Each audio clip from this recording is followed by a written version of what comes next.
Good morning. Our report is Lesson 4, which is the United Nations and Contemporary Global Governance. But before we proceed to our lesson, let's talk about globalization. Globalization is the word used to describe the growing interdependence the world's economies, cultures, and populations brought about by the cross-border trade in goods and services, technology, and flows of investment, people, and information. It is also the diversity of different countries all over the world. Internationalization. Internationalization refers to the increasing number, importance of international trade, international relations, treaties, alliances, and etc. It also refers to designing certain product that may cause consume across different countries. It also refers to a process that is used by companies to expand their global footprint in other countries. An example of internationalization is when a corporation or a company produces goods for a wide range of customers in different countries all over the world. The products that are internationalized often must be localized to fit the needs of a given country's consumers. It is also the process which globalization can be achieved. It is more related with individual, firm, or business for their goods and services. European Union, Asia-Pacific Economic Cooperation, North American Free Trade Agreement, and etc. work for boosting the internationalization. What is international trade? International trade refers to the exchange of goods or services across international borders.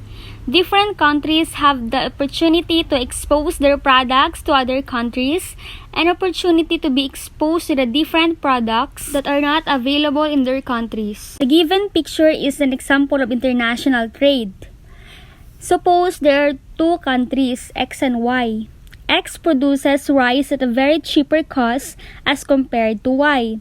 However, X is very poor financially, but Y is a richer country, but it's not able to produce rice on its land due to unsuitability of the soil for the crop. In this case, international trade can happen between X and Y since Y can buy as much quantity from X in order to satisfy the needs of the people of country Y. And also, X will get richer by selling the additional quantity of rice produced to Y. What is international relations? International relations, it is the relations of state with each other with international organizations. It explains the interactions of states in the global and the interstate system. It also attempts to explain the interactions of others whose behavior originate within one country and is targeted toward members of other countries.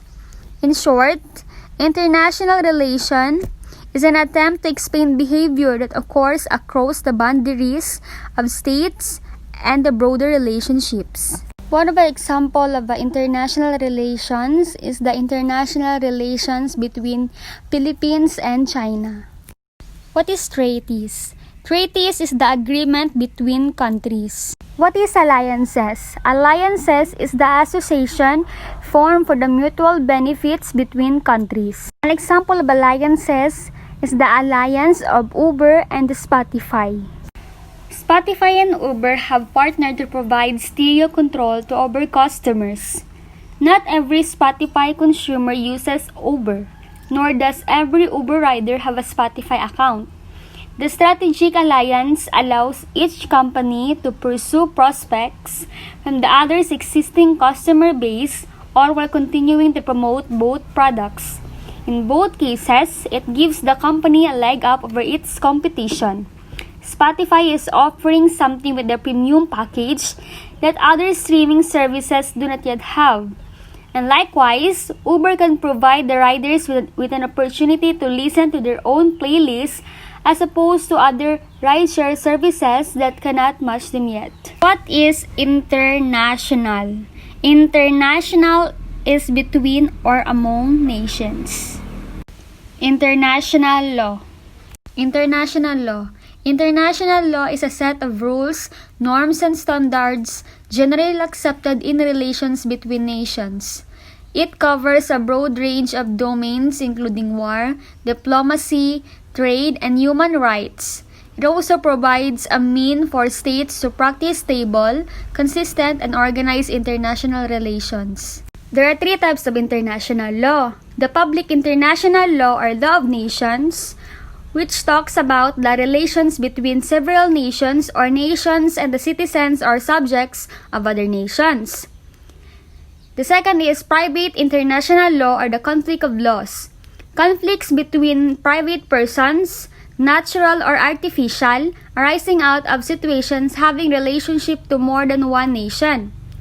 And lastly, the supranational law is the law of supranational organization, regional agreements, and the first and only example of supranational legal framework is the European Union law. International protection. International protection, it is a state of responsibility to provide asylum to the refugees who providing protection and rights. A refugee is somebody who has been constrained to escape his or her nation since of mistreatment, war, or savagery. A displaced person incorporates a well-founded fear of mistreatment for reasons of race, religion, nationality, political conclusion, or participation in a specific social bunch. Most likely, they cannot return domestic or are anxious to do so. War and ethnic, tribal, and devout viciousness are driving causes of displaced people escaping their nations. The people who are qualified to have international protection can get the benefit of protection from refoulement, residence permit, travel documents, access to employment, access to education, access to accommodation, and access to integration. This picture is the example of refugees. Global governance. Global governance refers to the various intersecting processes that create this order or the international protection. It is the management of problems that are created by globalization through rules and institution processes. It is appealing as it sounds towards world leaders. They are more inclined to international organization than creating unified global governance.